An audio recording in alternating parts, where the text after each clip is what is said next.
49 అంటే సంతానం, 49 అంటే సంతోషం. సార్, ఈ ప్రొఫెషన్ అనేది మీకు ఈ సీట్లోకి రావడానికి ఒక రోజు 2 రోజులు కాదు, దాదాపు 30 సంవత్సరాలు ప్రయాణంలో వచ్చిన ఒక చిన్న బహుమతి. అమ్మా నాన్న ఏం చేస్తారు, నాన్నగారు ఏం చేస్తారు? వ్యవసాయం, అగ్రికల్చర్ లేబర్. అప్పుడు నాకు బాగా డబ్బులు ప్రాబ్లం ఉండే, తినటం కూడా ప్రాబ్లం ఉండే.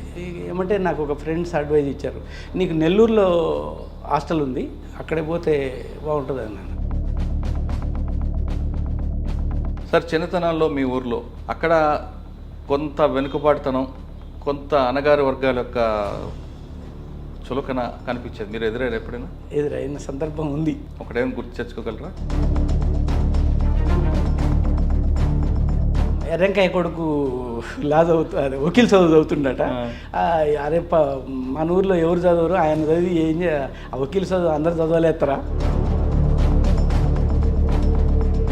అప్పట్లో నాకు తెలిసి అడ్వకేట్స్కి జూనియర్స్కి అసలు డబ్బులు ఇచ్చేద్దాం, వాళ్ళు ఏదో ఇస్తేనే నడిచేది కదా. ఆ టైంలో మీకు ఆర్థిక ఇబ్బందులు, ఆ సమస్యలు ఎలాగ ఎదుర్కొన్నారు? ఉదయం పూట టిఫిన్ చేయకుండా రోజులు చాలా ఉన్నాయి. బార్ అసోసియేషన్ ప్రెసిడెంట్ అంటే మీకు అది అవ్వాలని ఉందా, లేదా చాలామంది వ్యక్తుల ప్రోద్బలంతో ముందుకు వచ్చారు? హైకోర్టు, బార్ అసోసియేషన్ ఎలక్షన్లో పార్టిసిపేట్ చేస్తాను కానీ గెలుస్తాను కానీ. నా వైఫ్ ఒక మాట అన్నది, ఏమన్నదంటే మా కొలీగ్స్ ఆఫీస్లో అందరి ముందే, ఒకళ్ళు దేవుడు అనేవాడు ఉంటే మీరు ఓడిపోతారండి అన్నది. అంటే మీరు పోటీ చేయాలన్నది ఆ ముగ్గురు వ్యక్తులే? ఆ ముగ్గురు పేరు నా ముందే కొంతమందికి ఫోన్ చేసి, ఇప్పుడు ఎవరైనా పేదవాడు నా ఎదురుకి వెళ్ళి ఆయన మోసపోతే ఎవరు కంప్లైంట్ చేయాలి, ఎలా కంప్లైంట్ చేయాలి? ఒక అడ్వకేట్ దగ్గరికి పోతే అడ్వకేట్ ఒకవేళ చీట్ చేసిండు అనుకోండి ఆ క్లయింట్ని,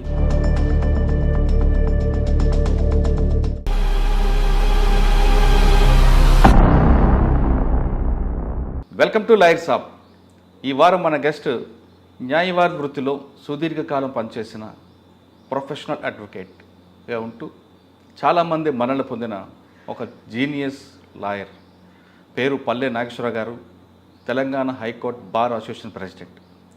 దాదాపు 30 సంవత్సరాలు న్యాయవాద వృత్తిలో ఆయన అన్ని వర్గాల వారికి, అన్ని శాఖలకి ఆయన చాలా కాలం సేవ చేశారు. సాధారణంగా లాయర్ అనగానే ప్రొఫెషనల్గాను, కమర్షియల్గాను, సర్వీస్ మోటలు ఉంటారు. కానీ ఆయన ఎక్కువగా సర్వీస్ మోటలోనే కనిపిస్తుంటారు. దాదాపు 30 సంవత్సరాల సర్వీస్లో గవర్నమెంట్ పబ్లిక్ జీపీగా ఉంటూనే తర్వాత హైకోర్టులో అడిషనల్ పబ్లిక్ ప్రాసిక్యూటర్గా పనిచేశారు. ఆయన ప్రస్తుతం తెలంగాణ హైకోర్టు బార్ అసోసియేషన్ ప్రెసిడెంట్గా ఉంటున్నారు. బడుగు బలహీన వర్గాలకు చెందిన వ్యక్తి అంత ఉన్నతమైన పదవిలో ఉండడం అనేది చాలా మొట్టమొదటి విషయం. ఆ వ్యక్తిని ఆ స్థానంలో కూర్చోపెట్టడానికి ఆయనకున్న క్రెడిబిలిటీ 30 సంవత్సరాల్లో ఆయన ఎలాంటి మాయ మచ్చ లేకుండా ఆ వృత్తికి గౌరవం ఇచ్చారు. కాబట్టి అతని సహచరులందరూ ఏమాత్రం కూడా ఆలోచించకుండా ఆయనకి ఆ వృత్తిలో కూర్చోబెట్టారు. ఆయనే ఈ వారం మన గెస్ట్. ఆయన అడిగి న్యాయవాద వృత్తి ఎందుకు ఎంచుకున్నారు, ఇక్కడున్న లోటుపాట్లు ఏంటి, తర్వాత ప్రస్తుతం ఉన్న పోస్ట్లో ఎవరైనా లాయర్ మీద కంప్లైంట్ ఇవ్వాలంటే ఏం చేయాలనే విషయాల్ని సార్ నేను తెలుసుకున్నాను. సార్ నమస్తే అండి. Sir good morning. పల్లె నాగేశ్వరరావు గారు, sir bar association president, Telangana high court. ఈ పోస్టు చాలామంది చాలా వ్యక్తులు కూర్చున్నారు, కానీ మీలాంటి వాళ్ళు ఈ స్థాయిలో రావడం అనేది చాలా అరుదైన విషయం. సార్ చాలామంది మీకు ఈ పోస్ట్లో కూర్చున్న తర్వాత కూడా చాలామంది సీనియర్ జస్టిస్, సీనియర్ లీగల్ అయిపోయిన కూడా ఇంత గొప్ప వ్యక్తికి ఇవ్వడం అనేది, దీంట్లో కూడా రాజకీయాలు ఉన్నా మీకు ఎక్కడ కూడా ఏమాత్రం అడ్డం లేకపోవడానికి మీరు చేసిన జర్నీలో ఎక్కడ కూడా చిన్న బ్లాక్ స్పాట్ లేకుండా రావడం అనేది మెయిన్ కనిపిస్తుంటుంది. సాధారణంగా ఈ పోస్ట్కి అసలు మన రాజకీయాల కన్నా ఎక్కువగానే కనిపిస్తుంటాయి. అంటే మీకు అన్ని వర్గాలు, అంటే మీకు ఒక అజాత శత్రువు అనే ముద్ర కూడా వేశారు సార్. అంటే ఎవరితో కూడా ఉన్నారు, చక్కగా ఆయన పని చేసుకుంటారు సార్. సార్, ఈ ప్రొఫెషన్ అనేది మీకు ఈ సీట్లోకి రావడానికి ఒక రోజు 2 రోజులు కాదు, దాదాపు 30 సంవత్సరాలు సార్ ప్రయాణంలో వచ్చిన ఒక చిన్న బహుమతి సార్. ఈ ప్రయాణం ఎలా కొనసాగింది? సార్ ఈ ప్రయాణానికి ముందు మీరు ఏం చేసేవారు, కుటుంబ నేపథ్యం ఏంటి? సార్ తర్వాత ఈ వృత్తిలోకి ఎంచుకోవడానికి ప్రధానంగా సర్వీస్ మోటోవా, లేదంటే కమర్షియల్ అవుదామనా, లేదా దీనికి అవ్వాలని ఏదైనా ఒక స్పెసిఫిక్ రీజన్ ఏమైనా ఉందా? చాలామంది ఊర్లో చిన్నప్పుడు మనకు లాయర్స్ అనగానే ఒక కేసు ఇస్తే తాత ముత్తాతల తర్వాత వస్తుందిరా అనే భావంతో ఉండేవారు. అటువంటి కొంతమంది ఖచ్చితంగా లాలో ఉన్న లోటుపాట్లు సర్దిద్దామని కొంతమంది న్యాయవాదులు అడ్వకేట్ అవుతారు. మరి కొంతమంది సామాన్యుడికి న్యాయం చేయాలి, మన హక్కుల్ని చూపించాలి, ప్రజల హక్కులు తెలియజేయాలని కొంతమంది అవుతారు. ఆ విధంగా మీరు వచ్చారా, లేదా ఏదైనా మీకు బలమైన కారణం ఇట్లా వచ్చిందా? రెండు, మీరు చేసిన దాదాపు గవర్నమెంట్ పబ్లిక్ ప్రాసిక్యూటర్గా చేశారు, తర్వాత అడిషనల్ పబ్లిక్ ప్రాసిక్యూటర్ హైకోర్టుగా పనిచేస్తున్నప్పుడు చాలా కేసులు ఉంటాయి. మీరు టీటీడీ దాంట్లో పనిచేసినప్పుడు మీ అచీవ్మెంట్ ఎక్కడెక్కడ కనిపిస్తుంది? ప్రజెంట్ ఇప్పుడు పోస్ట్లో సాధారణ కొంతమంది లాయర్లు కమర్షియల్గా అయ్యి కొంతమంది క్లయింట్లకు ఇబ్బంది పడుతుంటారు. అటువంటి వాళ్ళని బార్ కౌన్సిల్కి కంప్లైంట్ చేస్తే బార్ కౌన్సిల్ వాళ్ళ మీద ఎలాంటి చర్య తీసుకుంటుంది? అసలు కంప్లైంట్ ఇవ్వాలంటే ఆ ప్రొసీజర్ ఏంటి? ఈ 3 ప్రశ్నల తర్వాత మీ మార్క్ ఇక్కడ ఏం చూపించిపోతున్నారండి? ఎందుకంటే చాలా కింద స్థాయి నుంచి కష్టపడి 30 సంవత్సరాలు ఈ పొజిషన్లోకి వచ్చారు. దీనికి మీ మార్క్ ఏం చూపించిపోతున్నారు? ఈ ప్రశ్నకు సంబంధించి చెప్తుంది ఒకసారి మీ కుటుంబ నేపథ్యం. తప్పకుండా సార్. పల్లె నాగేశ్వరరావు గారు ఎందుకు లాలో వచ్చారు, తర్వాత మీ జర్నీలో మేడం కూడా లాయర్గా మీకు ఎంత సహకారం చేస్తున్నారు సార్? చెప్పండి. బేసిక్గా సార్ మాది ఒక పల్లెటూరు, కోదాడ దగ్గర, సూర్యాపేట డిస్టిక్. ఇంతకుముందు ఉమ్మడి జిల్లా నల్గొండలో ఉండే. ఇప్పుడు మీ కోదాడ సూర్యాపేటలో ఎక్కువ టీచర్లు, లాయర్లు, పోలీసులు ఉంటారు ఏంటండి సార్? పోలీసు 40%, 30% టీచర్స్ ఉంటారు, 10% అడ్వకేట్స్ ఉంటారు. Yes sir. నిన్న అనుకుంటా ప్రోగ్రామ్ కూడా అయినట్లుంది కదా, నిన్న సన్మానం చేశారు అందరికి. కొంతమంది అందులో IPS, IAS, అదే కోటిరెడ్డి గారు, సురేష్ గారు అందరూ వచ్చినట్లు. మీరు వచ్చారా? నేను కూడా వన్ ఆఫ్ ది సన్మాన గ్రహీత. Super sir. మాది తొగర్రాయి విలేజ్ సార్, కురుగ్రామమే మాది, చిన్న పల్లెటూరు. కోదాడకి జస్ట్ ఒక 6-7 కిలోమీటర్ల దూరంలో ఉంటుంది. మా విలేజ్లో మేము చదువుకున్నప్పుడు 6th వరకు ఉంది, 1 to 6th వరకే ఉంది. 7th క్లాస్ చదవాలంటే గుడిబండ విలేజ్ అని పోవాలి, నడిచిపోవాలి అక్కడికి. అది ఒకటి రీజను. తర్వాత అక్కడ మాకు ఎకనామికల్కి కూడా అంతేం లేదు, అంటే హ్యాండ్ టు మౌత్. ఈ పరిస్థితుల్లో నన్ను హుజూర్ నగర్లో హాస్టల్లో వేశారు మా నాన్నగారు. అమ్మా నాన్న ఏం చేస్తారు? నాన్నగారు ఏం చేస్తారు? వ్యవసాయం, agriculture labour. Okay, agriculture labour. ఎంతమంది అంటే మీరు? నేను 4 అండి. నేను పెద్ద అబ్బాయిని, నా తర్వాత తమ్ముడు తర్వాత 2 సిస్టర్స్. అంటే మీ కోదాడని పేరుగానండి, అక్కడ చుట్టూ వ్యవసాయం ఉన్న పేదరికం అనేది కనిపిస్తూనే ఉంటుంది. ఇప్పుడు లేదు కానీ సార్, అప్పుడు చాలా ఎక్కువ ఉండే పేదరికం. అగ్రికల్చర్ కూడా ఎక్కువ లేకపోయింది. ఇప్పుడు అంతా వాటర్ సోర్స్ ఎక్కువ అయ్యి అగ్రికల్చర్ ఇప్పుడు బాగుంది. కానీ సార్, చిన్నతనాల్లో మీ ఊర్లో, అంటే నేను ఆ ఏరియా కొంత తిరిగా కాబట్టి నాకు ఇప్పటికీ గుర్తుంది సార్, అక్కడ కొంత వెనుకబాటుతనం, కొంత అనగారి వర్గాల యొక్క చులకన కనిపించేది. మీరు ఎదురైన సందర్భం ఉంది. ఒకటేమో గుర్తు తెచ్చుకోగలరా? అవును, అయిపోయింది. ఇప్పుడు అంతా everybody mingled with everyone. Okay, కానీ మీరు బాధితులే ఒకప్పుడు. ఇప్పుడు అదే ఒకప్పుడు చైల్డ్హుడ్లో. సరే, 7th క్లాస్ జడ్పీ స్కూల్కి వచ్చి కుదరలేదు, హాస్టల్ వేశారు. హాస్టల్లో మా విలేజ్లో 1 to 6th వరకే ఉండే.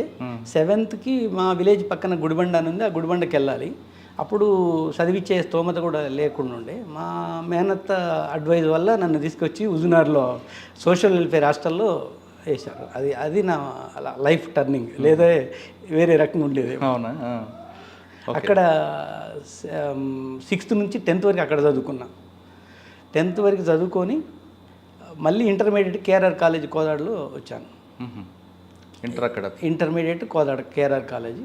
అక్కడ డిగ్రీ జాయిన్ అయ్యాను, ఫస్ట్ ఇయర్ BA జాయిన్ అయిన తర్వాత. అప్పుడు కొత్తగా ఇక్కడ మన తెలంగాణలో లేదు, కానీ 5 years కోర్సు లా పడ్డది, నోటిఫికేషన్ పడ్డది. ఆంధ్రాలోనే ఉంది, ఆంధ్ర యూనివర్సిటీ కండక్ట్ చేస్తుంది. నేను థర్డ్ బ్యాచ్ అనుకుంటా. ఫస్ట్ 2 బ్యాచ్లు. ఏ బ్యాచ్ అండి మీరు? నాది 1992లో అయిపోయింది. 92లో లా అయిపోయింది. ఎంట్రన్స్ తిరుపతిలో ఉండే. మన 5 years కోర్సు లా ఎంట్రన్స్ రాయడానికి తిరుపతి వెళ్ళి నేను ఇంకా మా ఫ్రెండ్స్ కొంతమంది కోదాడలో. అసలు ఈ లాకి వెళ్ళటానికి మూలం తమరు అడిగారు కదా, నేను ఇంటర్మీడియట్లో CEC జాయిన్ అయ్యాను. అసలు 10th తర్వాత ఏం చేయాలా అనేది కూడా నాకు ఐడియా లేదు. మా విలేజ్ చాలా అంత అంత చదువుకున్న వాళ్ళు కూడా తక్కువ ఉన్నారు. మా ఫాదరు ఎవరిని అడిగితే మా మా అబ్బాయి ఏం చేయాలి అని అడిగితే అప్పుడు జనరల్గా నానుడు ఏముంటుందంటే 10th తర్వాత మ్యాథ్స్ తీసుకుంటే ఇంజనీరు, బైపీసీ తీసుకుంటే డాక్టరు, ఈ రూమర్స్ ఉండేది. నీకు ఎట్లా మ్యాథ్స్ రావు కదా, ఆర్ట్స్ తీసుకోమని చెప్పారు. పోయి సిఈసిలో జాయిన్ అయ్యాను. సిఈసిలో జాయిన్ అయిన తర్వాత అక్కడ మాకు కోదాడులో చౌదరి సార్ అని ఉన్నారు. ఆయన పూర్తి పేరు వేరే పేరు ఉంటుంది, కానీ మేము లోకల్గా చౌదరి సార్ ఇప్పటికి కూడా still everybody called as a Chowdary sir. ఆయన సిఈసికి మామూలు మ్యాథ్స్ ఇది అకౌంట్స్ అవి చెప్పేది. నేను ట్యూషన్గా పోయేది ఆయన గారి దగ్గరికి. పోతే ఆయన గారు ఇచ్చిన అడ్వైజ్ ఇది. లేకపోతే అసలు బేసిక్గా నాకు ఆలోచన కానీ లా చేస్తే ఇలా ఉంటుందని కానీ, బట్ ఈ హ్యాడ్ గివెన్ ఏ అడ్వైజ్. అరే నువ్వు లా చేయరా, ఇట్లా పడ్డది, నీకు ఆలోచన ఉందా అంటే అది చేస్తే ఉద్యోగం వస్తుందా అన్నట్టుగా ఉద్యోగం అన్నట్టుగా అడిగేది కాదు. అంటే ఉన్న దాంట్లో కొద్దిగా షార్ప్గా ఉన్నదని గుర్తించి ఉంటాడు సారు. ఆయన 5 సంవత్సరాల కోర్స్ అండి అది. అయితే ఆయన ఇచ్చిన అడ్వైజ్ని నాకు ఎంట్రన్స్ రాయడానికి ఆయన చెప్పింది, ఆయనే వాళ్ళ ఇంటికి పేపర్ వచ్చేది, పేపర్లో చూసి నువ్వు రాయి బాగుంటుంది అని చెప్పిన అడ్వైజ్. ఆయన ఉన్నారు మహానుభావులు, నిన్న కూడా గుర్తు చేసుకున్నాం ఆయన్ని. ఆయన ఇచ్చారు. తర్వాత తిరుపతిలో ఎంట్రన్స్ పెట్టారు. అప్పుడు మన దగ్గర లేదు ఇక్కడ. తిరుపతి ఖమ్మం పోయి ఖమ్మంలో ట్రైన్ ఎక్కి అక్కడికి వెళ్ళి జీటీ ఎక్స్ప్రెస్ ఏదో ఎక్కడో రేణిగుంటలో దిగి మళ్ళీ అక్కడికి వెళ్ళాము. ఎంట్రన్స్ రాసి ఎంట్రన్స్లో కోర్సు వచ్చింది, సీట్ వచ్చింది. ఫస్ట్ వైజాగ్లో జాయిన్ అయ్యాను. మధురవాడ లా కాలేజీలో జాయిన్ అయ్యాను. అక్కడ 3 months తర్వాత నేనేం ఫేస్ చేశానంటే అక్కడ హాస్టల్ ఫెసిలిటీ లేదు. హాస్టల్ ఫెసిలిటీ లేదు, నాకు ఫుడ్ ప్రాబ్లం ఉంది. అంతవరకు ఎప్పుడైనా మేము కోదాడు వస్తే హోటల్లో తింటాం అనేది ఒక పెద్ద ఇది. హోటల్లో తింటాం అనేది అదొక కోరిక. అంటే ఆ కోరిక కూడా తింటే పెద్ద గొప్పగా ఫీల్ అయ్యేది. మరి రోజు మెస్ అంటే నాకు అసలు మా ఏరియాలో ఎప్పుడు మెస్సులో తిన్న సందర్భం లేదు, మెస్సులు లేవు. అక్కడ వైజాగ్ పోతే ఫస్ట్ మెస్సులో అన్నారు, మరి డబ్బులు ఉండాలిగా, నెలకింత కట్టాలి అయ్యన్నారు. ఆ ఫస్ట్ సిస్టమ్ తెలిసింది అక్కడ పోయిన తర్వాతనే తెలిసింది ఈ మెస్సులు అనేది. నాకు కోదాడులో ఉన్నప్పుడు కానీ హుజూర్నగర్లో ఉన్నప్పుడు కానీ ఈ సిస్టమ్ లేదు. ఓన్లీ ఒకవేళ మేము రూముల్లో ఉంటే వండుకోవటం తప్పితే మెస్సుల సిస్టమ్ అనేది లేదు. అప్పుడు నాకు బాగా డబ్బులు ప్రాబ్లం ఉండే, తినటం కూడా ప్రాబ్లం ఉండే. ఏమంటే నాకు ఒక ఫ్రెండ్స్ అడ్వైజ్ ఇచ్చారు, నీకు నెల్లూరులో హాస్టల్ ఉంది, అక్కడే పోతే బాగుంటుంది అన్నాను. నేను టీసీ తీసుకొని మళ్ళీ అక్కడ పోయి నెల్లూరు విఆర్ లా కాలేజీలో జాయిన్ అయ్యి అక్కడ కంప్లీట్ చేశాను. అక్కడ లా కంప్లీట్ చేసి హైకోర్టుకు రావడం జరిగింది. హైకోర్టుకు రావడం 5 సంవత్సరాల సుదీర్ఘ చదువులో అప్పట్లో చాలామంది 5 సంవత్సరాలు లా ఎప్పుడు రావద్దు, ఇది లా ఎప్పుడు అవుతుంది అనే మాటలు వచ్చి విన్నారా? అయితే విలేజ్కి వచ్చినప్పుడు అనేది ఈయన వకీల్ సాబ్ చదువుతుండట. మా నాన్న పేరు యాక్చువల్గా వెంకయ్య. అంటే వెంకయ్య చాలామంది ఉన్నారు. ఎర్రెంకయ్య అంటేనే మా నాన్నగారు. అంటే ఆయన తెల్లగా ఉంటాడు. ఎర్రెంకయ్య కొడుకు లా అదే వకీల్ చదువు చదువుతుండట. అరే మన ఊర్లో ఎవరు చదవరు, ఆయన చదివి ఆ వకీల్ చదువు అందరు చదవలేస్తారా, ఈయన ఎట్ట చదువుతుండు అని నన్ను ఇద్దరు చాలామంది క్వశ్చన్ చేశారు. అప్పుడు దీంట్లో కూడా చెట్టు కింద పీటర్ రాయుడు. అసలు అదెందుకు ఎంచుకున్నావు నువ్వు? మావాడు అప్పుడు బీఈడి బాగుంది సార్, టీచర్స్ బీఈడి చేస్తే ఐఏఎస్ చేసినట్టు ఫీల్ అయ్యేది. అప్పుడు నువ్వు డిగ్రీ ఏదో చేసి బీఈడి చేయకుండా నువ్వు వకీల్ చదువు చదువుతున్నావు అంట, వకీల్ చదివి ఏం చేస్తావు నువ్వు, అసలు అది మనకు పడదు కదా అన్నట్టుగా చాలామంది మా ఊర్లో అన్న సందర్భం ఉంది. వాళ్ళు కూడా ఇప్పుడు ఉన్నారు. అక్కడ లా కంప్లీట్ విఆర్ లా కాలేజీలో లా కంప్లీట్ అయ్యి రెగ్యులర్గా ఉన్నాం మేము. అంటే కొంతమంది ఏదో ఎగ్జామ్స్ పర్పస్లో వచ్చిపోయేది కానీ, బట్ మేము రెగ్యులర్గా 5 years కోర్స్ అక్కడే ఉండి రెగ్యులర్ క్లాసులకి వెళ్ళి చదువుకొని బయటకు వచ్చినాం. ఇక్కడ హైకోర్టుకు రావాలనే ఆలోచన కూడా నాకు ఇనిషియల్గా ఏం లేదు. మా విలేజ్ పక్కన కేపీ రెడ్డి గారు అని ఉంటారు. ఆయన బై ద టైమ్ అడ్వకేట్ ఇక్కడ హైకోర్టులో. కాకుమాని యాక్చువల్గా ఆయన పూర్తి పేరు కాకుమాని ప్రతాప్ రెడ్డి గారు. ఆయన ఏదో సందర్భంలో మా ఫాదర్కి కలిసి ఏదో దగ్గర 2 kilometers మా విలేజ్కి వాళ్ళ విలేజ్కి గణపవరం వాళ్ళది 2 kilometers. ఏదో సందర్భంలో కలిసినప్పుడు జనరల్గా అడుగుతారు కదా, మీ పిల్లలు ఏం చేస్తున్నారు అని అంటే నా కొడుకు కూడా వకీల్ చదువుతున్నాను చెప్పిండట. అరే ఎక్కడ చేస్తుంటున్నారు అంటే నెల్లూరులో చదువుతుండు, నన్ను ఒకసారి కలవమని చెప్పిండట. నీ ఇంటికి వచ్చినప్పుడు మా ఫాదర్ చెప్పేది, అయ్యా ఇట్లా పటేల్ గారు నేను కలవమంటున్నాను. ఎందుకు అంటే ఆయన కూడా వకీలు హైకోర్టులో, ఆయన ఇంగ్లీష్లో ఏమన్నా అడుగుతాడేమని చాలా రోజులు అవాయిడ్ చేశాను ఆయన కలవటం. పోతే మనకి ఇంగ్లీష్ సరిగా రాదు కదా, మరి ఆయన ఏదో అడుగుతాడు, మనం చెప్పాలి, తిడతారేమో, ఎందుకు ఆయనతో పోయి ఆయనతో అనిపించుకోవడం అని నేను అసలు చాలా రోజులు కలవలేదు. ఆయన నా అదృష్టమో మరి ఆయనది ఏందో, ఆయనకి ABK6 ఏదో కారు ఉంది, అంబాసిడర్. ఆ కారు పంచర్ అయింది. పంచర్ అయితే మా ఇంటి దగ్గర, మాది మెయిన్ రోడ్లో ఉంటుంది ఇల్లు, మా విలేజ్ తర్వాతనే ఆయన వాళ్ళ ఊరు పోవాలి. పంచర్ అయితే మా నాన్నకి చెప్పి, వెంకయ్య ఈ కారు చూసుకో అని చెప్పి, అప్పుడు పంచర్లే మళ్ళీ ఇప్పుడున్న పరిస్థితులు ఎక్కడ పడితే అక్కడ వేసే పరిస్థితులు తీసుకురావటం. ఆ సందర్భంలో తప్పకుండా ఆయన కలవాల్సి వచ్చింది. కలవస్తే నువ్వు నాతో రా, నీలాగానే నేను ఏదైతే ఎక్స్పెక్ట్ చేసినా అది అడగలే నన్ను. అసలు సబ్జెక్ట్ కానీ లేకపోతే ఇంగ్లీష్లో మాట్లాడటం కానీ అట్లాంటివి కాకుండా మామూలుగా మాట్లాడాను. నాకు కాన్ఫిడెన్స్ వచ్చింది, ఆయన అడ్వకేట్ అంటే ఎన్ని అడుగుతాడేమో అడగలేదు అని. అప్పటి నుంచి ఆయనతో వాళ్ళ ఇంటికి పోవటం ఎప్పుడన్నా, ఆయన నన్ను బాగా రిసీవ్ చేసుకున్నాను. తర్వాత వాళ్ళ ఇంటికి పోతే భోజనం అంతా వాళ్ళ దగ్గర ఒక రోజు ఉన్న సందర్భాలు కూడా, వాళ్ళ మదర్ కూడా చాలా మంచిది, బాగా చూసుకునేది. అట్లా ఆయన నన్ను హైకోర్టు తీసుకొచ్చింది. కానీ అంతకుముందు నాకు హైకోర్టుకు రావాలి, హైకోర్టులో ప్రాక్టీస్ చేయాలనే ఆలోచన నాకు లేదు. అసలు హైకోర్టుకు వస్తానని నేను ఎక్స్పెక్ట్ చేయాలి. ఆయనే ఈ the back bone of Pratap Reddy గారు. ఆయన ఇక్కడికి రావడానికి కారణం ఆయనే. సార్ రాగానే ఆయనతోనే ఉన్నారు శిష్యరకంలో? లేదండి, ఆయన గారు ఏం చేసిందంటే నన్ను తీసుకొచ్చి, ఆయన ఈ వాజ్ ప్రాక్టీసింగ్ ఇన్ హైకోర్ట్. ఆయన ఇప్పుడు ఆయన ఎవరు కాంటెంపరీస్ అంటే మన ప్రవీణ్ గారు ఉన్నారు కదా, జస్టిస్, మన చీఫ్ జస్టిస్ సుభాష్ రెడ్డి గారు అబ్బాయి కాదు, పద్మనాభ రెడ్డి గారు. పద్మనాభ రెడ్డి గారు అబ్బాయి మన ఏపీలో మొన్న రిటైర్ అయ్యారు.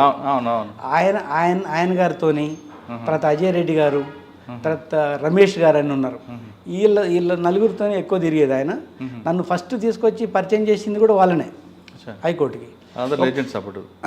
అంటే ఇప్పుడు లెజెండ్స్. ఇప్పుడు పద్మనాభ రెడ్డి గారు అంటే అప్పుడు పద్మనాభ రెడ్డి గారి వాళ్ళ సన్ను ప్రవీణ్ గారు, ఐడియా. తర్వాత రమేష్ గారు, వీళ్ళందరినీ పరిచయం చేశారు ఒక నలుగురిని. తర్వాత 3 days 4 days ఆయన బాగా మన డీడీ కాలనీలో ఉండేది, రెంట్కి తీసుకొని. ఆయనకి అప్పుడు అంబాసిడర్ ఉండే కారు.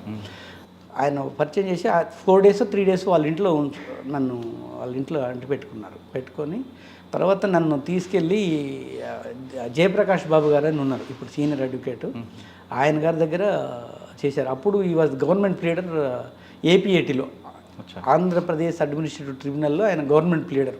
ఓకే, ఆయన గారి దగ్గర నన్ను చేర్పించారు. అది అండి మా ప్రస్థానం.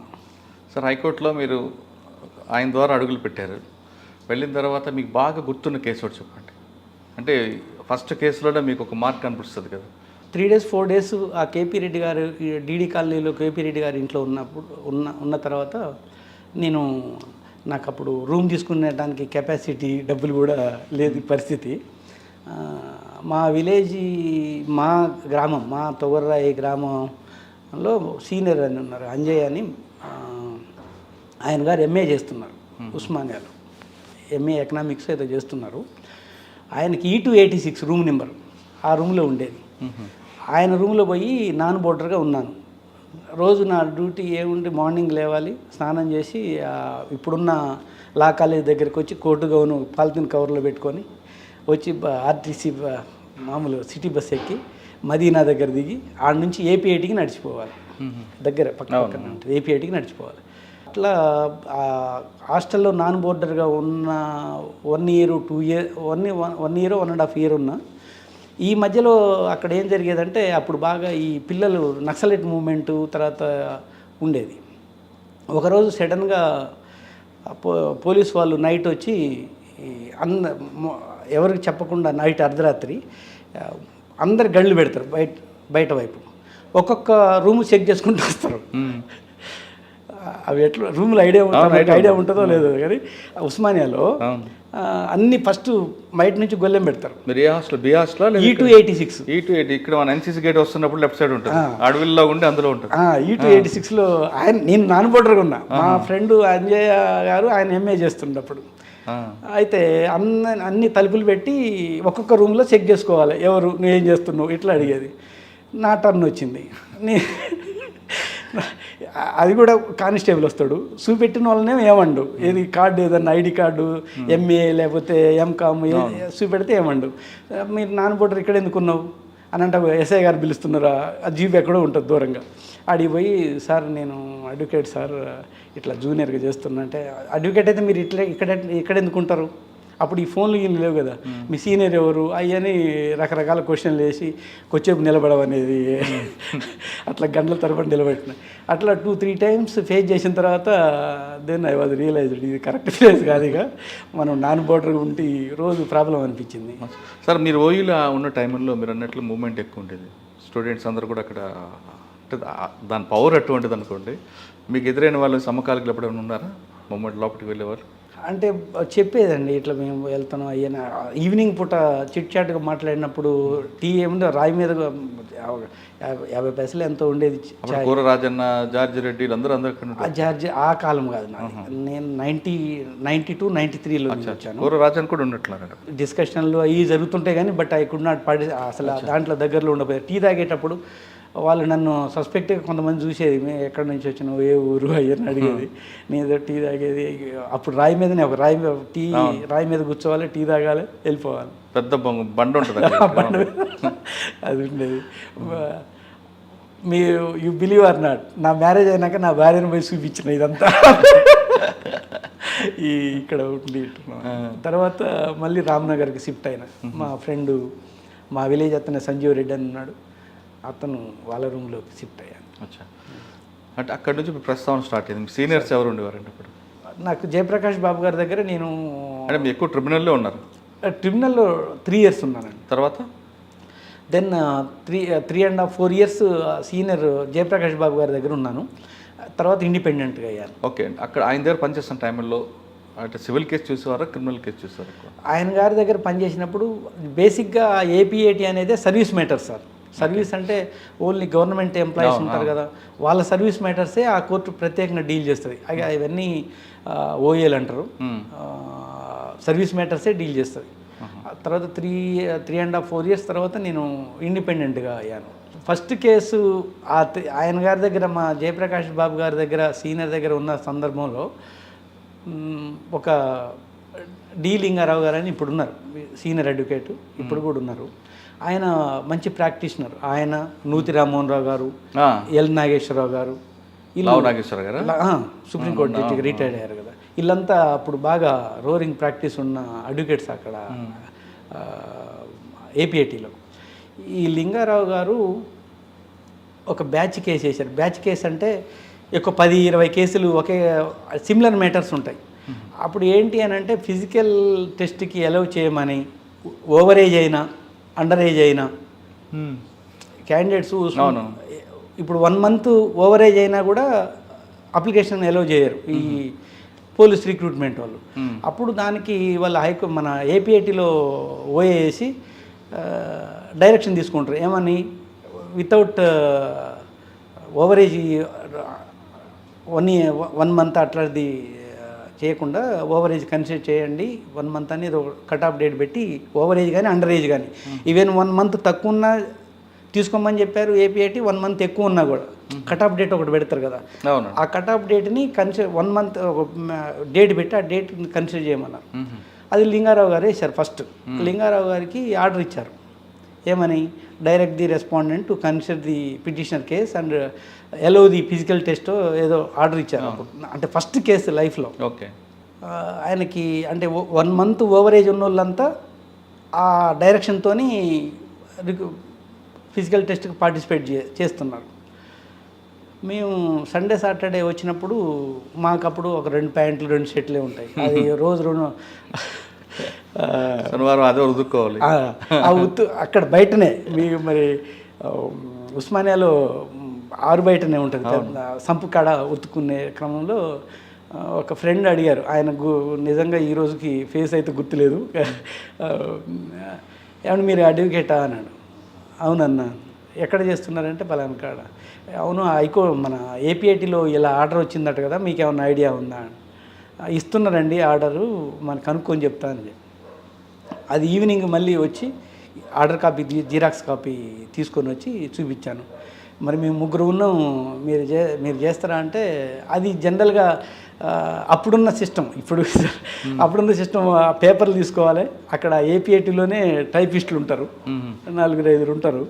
పోయి సిమిలర్ కేసు అంటే వాళ్ళకి ఇస్తే మన పేరు మీద కొట్టి ఇస్తారు. సిస్టమ్ అట్లుండే. అది సిమిలర్ కేసు అనాలి అంతే. జడ్జి గారి దగ్గర పోయి ఫ్యాక్ట్స్ కూడా డిఫరెంట్గా ఉంటాయి కానీ బట్ నేమ్ కూడా చేంజ్ ఉంటుందేమో.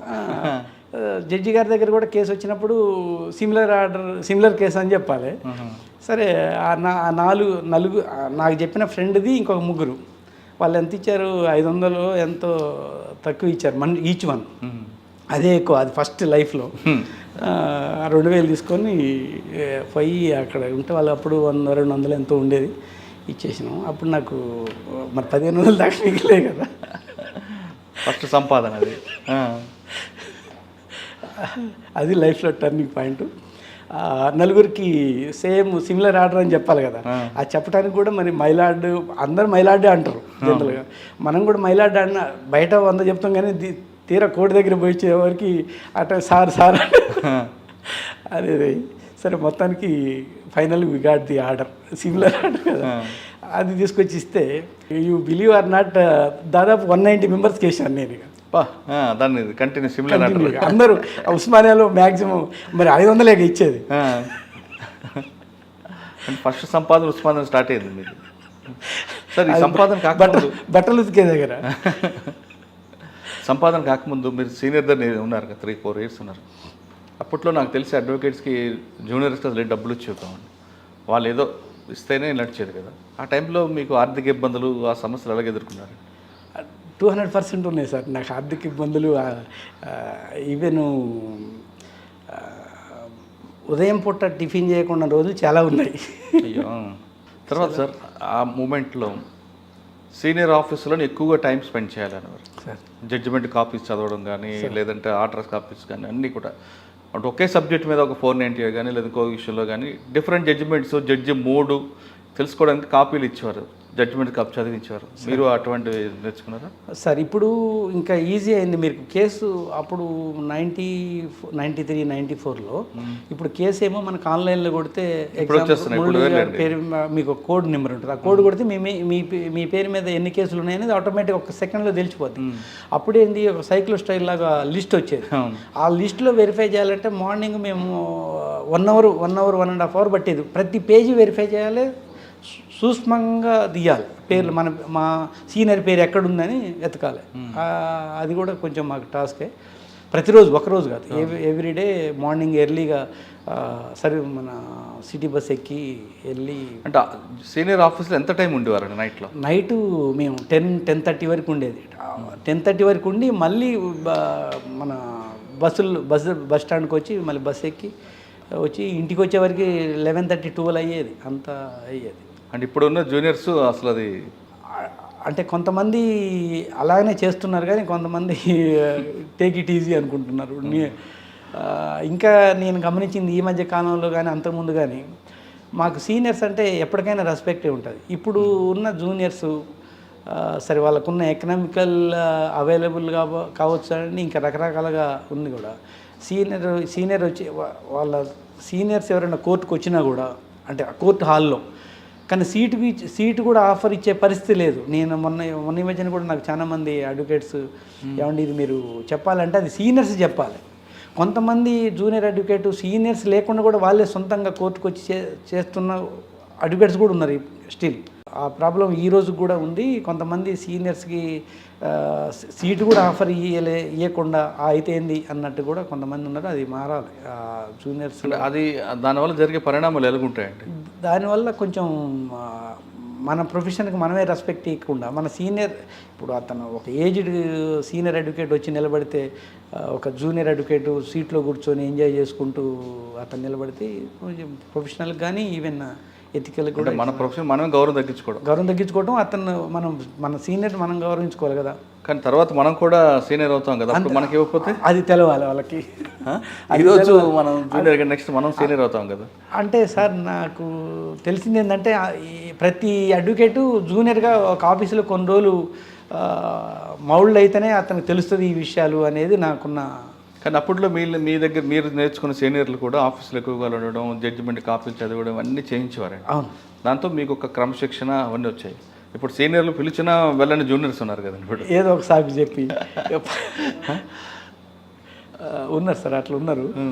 ఇప్పుడు జూనియర్స్ కూడా చాలా మంది తొందరగా నల్ల కోటు వేసేయాలి, వెంటనే డబ్బులు సంపాదించాలనే భావనలో ఉన్నారు. ఆ తాపత్రయం ఎక్కువ ఉంది. ప్లస్ ఒక ఆఫీస్లో ఏదో ఒక ఆఫీస్లో జాయిన్ అయితే తప్ప ఈ సిన్సియారిటీ, ఈ ప్రొఫెషన్ మీద ఇంట్రెస్ట్ ఉండదేమో అనేది నాకున్న ప్రగాఢమైన ఫీలింగ్. సార్, మీరు ఇండిపెండెంట్ ప్రాక్టీస్ స్టార్ట్ చేశారు కదా, చేసిన తర్వాత మీకు బాగా గుర్తుండిపోయిన కేసు అని చెప్పగలరా? మీకు బాగా మెమరబుల్గా, మీకు మనసుకు దగ్గరగా ఉన్నది. క్రిమినల్ కేసులు చాలా ఉన్నాయి సార్. క్రిమినల్ కేసులు ఈ 376 ఇవి చాలా. మేము even prayer to appointment of the additional PP also 376లో మీరు కన్విక్షన్ తీసుకొచ్చారా? అక్విటల్ అయింది సీరియస్ దాంట్లో అక్విటల్ చేయించారు. అంటే రియల్గా క్రిమినల్ కాదు, అంటే police investigation sir. Of course ఇద్దరు ఆమె కాన్సెంట్తోనే జరిగింది అక్కడ. అచ్చా, ఓకే, కాన్సెంట్తోనే అక్కడ జరిగింది. But at the investigation of the victim పేరెంట్స్తో ఇన్వెస్టిగేషన్తోనే అమ్మాయి కంప్లైంట్ ఇచ్చింది. ఫోర్స్ఫుల్గా 376 పెట్టారు. అది ఫైనల్గా కింద కోర్టులో కన్విక్షన్ అయింది. తర్వాత ఇక్కడ హైకోర్టులో అక్విటల్ చేయించినాం. ఇట్లాంటి అంటే అసలు అక్కడ లీడ్ ఏంటండి అక్విటల్ చేయడానికి? లీడు ఒకే విలేజ్, తర్వాత మఠంపల్లి అని మన హుజూర్ నగర్ దగ్గర ఉంటుంది. అక్కడ లోకల్ క్యాస్ట్ డిఫరెన్స్, దీనివల్ల అమ్మాయి at the investigation of for parents she filed a complaint. ఫైనల్గా ట్రయల్ కోర్టులో ఈ అమ్మాయి సాక్ష్యం చెప్పింది, నన్ను ఇట్లా చేసిందని. తర్వాత మెడికల్ ఎవిడెన్స్ ఏదో కొంత ఉన్నాయి ఉంటే కన్విక్షన్ ఇచ్చారు. ఆ కన్విక్షన్ని ఆ కేసు హైకోర్టులో వచ్చినప్పుడు దాన్ని acquittal, lower court trial court judgment correct. అది ఏ గ్రౌండ్స్లో ఉంటే అక్విటల్ వచ్చింది? బికాజ్ ఎర్లియర్ అంతకుముందు even prayer to filing of the crime కంటే ముందే వాళ్ళకి సెక్సువల్ రిలేషన్ ఉంది. అది ప్రూవ్ చేశారు? ప్రూవ్ చేశాం. ఓకే. అంటే ఇవి కాకుండా జనరల్గా మీ దగ్గరికి ఎక్కువగా వచ్చేవాళ్ళు పేదవాళ్ళు ఎక్కువ వస్తుంటారు. మీకున్న రికార్డులు చూస్తుంటే డబ్బు ఉన్న కేసులు తక్కువ ఉంటాయి సార్. ఆ విధంగా మీ మనసుకు నచ్చిన కేసు, నిజంగా వీళ్ళకి సర్వీస్ చేయాలి, వీళ్ళకి న్యాయం చేయాలి, సర్వీస్ అనుక న్యాయం చేయాలనుకుని భావించే కేసు అని ఉందా? అవి చాలా ఉన్నాయి సార్. ఒకటే so many, all the not 1 year, since all these 30 yearsలో number of cases are there. Even ఇప్పుడు తమరు అట్లా అడిగితే యాజ్ ఆఫ్ నౌ అవి ఈ రోజుకైనా ఏ అడ్వకేట్ అయినా ఫింగర్ టిప్స్ మీద ఎన్ని కేసులు ఫైల్ చేసినది తెలుస్తుంది. మేము హైకోర్టులో కానీ ఇంకా వేరే కోర్టులో కానీ దాదాపు నా ఆఫీస్ నుంచి నేను ఇండిపెండెంట్గా apart from government additional PP, government pleader, AGP, standing council, నేను మున్సిపల్ స్టాండింగ్ కౌన్సిల్ చేశాను, తిరుమల తిరుపతి దేవస్థానం స్టాండింగ్ కౌన్సిల్ చేశాను. ఇవి కాకుండా పర్సనల్గా నా పేరు మీద ప్రైవేట్ కేసులు దాదాపు 7,000 నుంచి 8,000 దాకా కేసులు. అబ్బా, మంచి practice. I'm blessed with the happy in all aspect. అంటే అందులో మీకు బాగా మెమరబుల్ కేసు అని ఉందని ఒక్కటి ఏమైనా గుర్తుంటే చెప్పండి, లేదని లేదు, చాలా ఉండొచ్చు. 7,000 కేసులు కాబట్టి చాలా ఉన్నాయి సార్. Okay sir. తర్వాత మీరు టీటీడీ దీంట్లో స్టాండింగ్ కౌన్సిల్ ఇవన్నీ కూడా తీసుకొచ్చారు సార్. ఆ పోస్ట్కి ఎలాగొచ్చింది? అందులో మీకు అచీవ్మెంట్ ఎక్కడ? ఫస్ట్ హైకోర్టులో నాకు ఏజీపీ ఇచ్చారు సార్, అసిస్టెంట్ గవర్నమెంట్ ప్లీడర్. ఏ డిపార్ట్మెంట్? Civil supplies. మాకు అప్పుడు జీపీ నందా రామచంద్రరావు అచ్చా ఆవిడ గారు ఉండేది. ఇప్పుడు ఉన్న సంజయ్ గారు ఉన్నారు కదా, సుప్రీంకోర్టు జడ్జి గారు, ఆయన మా పక్కనే జీపీగా ఉన్నారు ఇరిగేషన్కి. ఓకే. ఇప్పుడు మా సారు సుప్రీంకోర్టు జడ్జిగా ఉన్నారు, ఆయన జీపీగా ఉన్నారు. ఆ పక్క ఛాంబరే ఛాంబర్లోనే నేను ఏజీపీకి ఉన్నాను. మాకు సీనియర్ వచ్చి నందా రామచంద్ర, దాదాపు ఒక 4 years దాకా ఉన్నాను. Vigilance civil supply endowments. తర్వాత ఏజీపీగా ఉన్న కాలంలో అసలు ఏజీపీ రావడానికి కారణం ఏంటంటే నేను ఎవరితో పోయి అడిగిన సందర్భం కాదు. అనంతబాబు గారు అని ఏజీ గారు ఉన్నారు, అడ్వకేట్ జనరల్. ఆయన చాలా లెజెండ్, అంటే అప్పట్లో ఆయన చాలా మంచి బాగుండేది. మేము ఉన్నప్పుడు ఆయన ఆర్గ్యుమెంట్ కూడా చాలా బాగుంటుంది, మీరు చూడాలనేది కూడా అప్పుడున్న యంగ్స్టర్స్లో బాగుండేది. ఆయన గారి దగ్గర జీపీగా వీరస్వామి గారు ఉన్నారు. ఆ వీరస్వామి గారు ఇప్పుడు ఉన్నారు, అనంతబాబు గారు లేరు, నమ్మోరు. ఆయన గారు వీళ్ళు ఎప్పుడో వాళ్ళ డిస్కషన్లో దీంట్లో ఉండాలి కదా, అయ్యో పలానా సామాజిక వర్గానికి ఇవ్వాలి ఇట్లా. ఈ సందర్భంలో వాళ్ళ డిస్కషన్లో నా గురించి వచ్చిందట. ఓకే, నాకు వీరస్వామి గారు చెప్పారు ఈ విషయం తర్వాత. అయితే నా పేరు వాళ్ళకి పర్టికులర్గా ఐడియా లేదు. ఎర్రగా ఉంటాడు, చాలా ఎట్లుంటాడని నా బాడీ పొజిషన్ చెప్తున్నారు ఏజీ గారికి. ఫైనల్గా నన్ను వీరస్వామి గారు ఎక్కడ పట్టుకున్నారంటే హైకోర్టులో బాత్రూమ్ దగ్గర, ఏమండి నిన్నటి నుంచి మీకోసం ఎదుగుతున్నాం సార్ ఎందుకు సార్ అని. లేదు ఏజీ గారు రమ్మన్నారు, రండి ఒకసారి వచ్చి కలవన్నా. నేను పోస్ట్ ఇస్తారు అనుకోవట్లేదు, నా కంప్లైంట్ ఉందేమో. పోయి ఛాంబర్కి వెళ్తే సారు చాలా స్మూత్గా నిమ్మలంగా మాట్లాడతారు. నన్ను ఇంట్రడ్యూస్ చేశారు ఈ వీరస్వామి గారు. సార్ నిన్న అనుకున్నాం కదా ఇతనే ఇప్పుడు దొరికారని. సారు ఫస్ట్ పోగానే కూర్చోమన్నారు. కూర్చొని రామకృష్ణ మఠ్ బుక్ సారు ఒకటి ఇచ్చారు, ఇది చదువుకోమని చెప్పి, ఏజీపీ చేస్తావా అన్నాడు. తమరి ఇష్టం సార్ అని చేతులు కట్టుకొని, అసలు పిలిచి ఇస్తా అంటే అంతకంటే భాగ్యమే ఉందనుకోను. తమరి ఇష్టం అనుకోను, జాగ్రత్త చేసుకో అని చెప్పి ఆ బుక్ ఇచ్చి చదువుకోమని చెప్పారు. ఆయన పేరే ఉంది దాని మీద. రామకృష్ణ మఠలో చాలా బుక్స్ ప్రింట్ చేయించుంటారు. అట్లా నాకు ఏజీపీ పోస్ట్ ఇచ్చారు, పిలిచి ఇచ్చారు. తర్వాత అడిషనల్ పీపీ ఏజీపీ తర్వాత మళ్ళీ స్టాండింగ్ రాయలసీమ మున్సిపల్ స్టాండింగ్ కౌన్సిల్కి ఇచ్చారు. ఓకే, డివి సీతారామూర్తి గారు ఉన్నారు ఏజీ గారు, ఆయన రికమెండ్ చేశారు. ఎవరు చేయగలుగుతారు దీంట్లో పోస్టులు ఇచ్చేటప్పుడు కొంత చేయగలుగుతారా లేదా అనేది వాళ్ళు ఏదో ఒక పారామీటర్స్ ఉంటే ఆ పారామీటర్స్లోనే వాళ్ళు ఇస్తారు అనేది నాకున్న ఇది. తర్వాత అడిషనల్ పీపీ అండి, తర్వాత అడిషనల్ పీపీ ఇచ్చారు. ఒక టీటీడీ స్టాండింగ్ కౌన్సిల్ కూడా ఉన్నారు అప్పుడే. నేను అడిషనల్ పీపీ కాకముందు తిరుమల తిరుపతి దేవస్థానానికి స్టాండింగ్ కౌన్సిల్గా ఉన్నాను, రాయలసీమ మున్సిపాలిటీకి స్టాండింగ్ కౌన్సిల్గా ఉన్నాను, 2 ఉన్నాను. టీటీడీలో మీ అచీవ్మెంట్ ఏముందండి? టీటీడీలో తిరుమల తిరుపతి దేవస్థానం 7.5 years ఉన్నాండి. 7.5 years ఉన్నాను. 7.5 years ఉన్నాను. 7.5 years తర్వాత మరి ఎందుకు మళ్ళీ ఏంటంటే అప్పటికి 7.5 years తర్వాత నాకు again I got the chance to appoint the additional PP. Additional PP ఉండాలంటే మిగతా ఇంతకుముందు ఉన్న పోస్టులన్నీ రిజైన్ చేయాలన్నారు. అప్పుడు నేను ఒకే టైంలో municipal standing council post, Tirumala Tirupati దేవస్థానం స్టాండింగ్ కౌన్సిల్ పోస్టు రెండింటికి ఒకే రోజు రిజైన్ చేశాను. రిజైన్ చేసిన తర్వాతనే ఈ అడిషనల్ పీపీ ఇచ్చారు. సార్ టీటీడీలో మీ మార్క్ ఏముందండి? టీటీడీలో సార్ దాని గురించి ఒక సందర్భం ఉంది చెప్పాలి తమరికి. టీటీడీ నేను స్టాండింగ్ కౌన్సిల్ కాకముందు మీరు నెల్లూరులో చదువుకున్నప్పుడు కానీ లేదా మా ఫాదర్తోనో మదర్తోని 1-2 సార్లు పోయిన సందర్భం, అంతకంటే ఎక్కువ పోయిన సందర్భం కూడా లేదు. నెల్లూరులో చదువుకునే టైంలో మ్యాక్సిమం పోయిన సందర్భం ఉంది కొండ మీదకి. ఎప్పుడు పోయినా పబ్లిక్ సత్రంలో ఉండి నీళ్లు కుళాయి దగ్గర పోయి నీళ్లు పట్టుకోవటం ఈ సందర్భం ఉండే. అట్లా అంటే మనం రూమ్ తీసుకునే కెపాసిటీ లేకుండా పబ్లిక్ సత్రంలో ఉండి మనకు కావాల్సింది దర్శనం చేసుకొని అట్లా వచ్చిన సందర్భం ఉండే. ఈ తిరుమల తిరుపతి దేవస్థానం స్టాండింగ్ కౌన్సిల్ వచ్చిన తర్వాత మాకు అవకాశం వచ్చింది. దేవుడి దగ్గర అంటే అఫీషియల్గా మీకు బ్రేక్ దర్శనం ఇస్తారు, ఇవన్నీ ఇచ్చారు. అప్పుడు మాకు ఒక ఆలోచన కూడా ఉండే, మా ఫాదర్ని మదర్ని ఫ్లైట్ ఎక్కియాలి.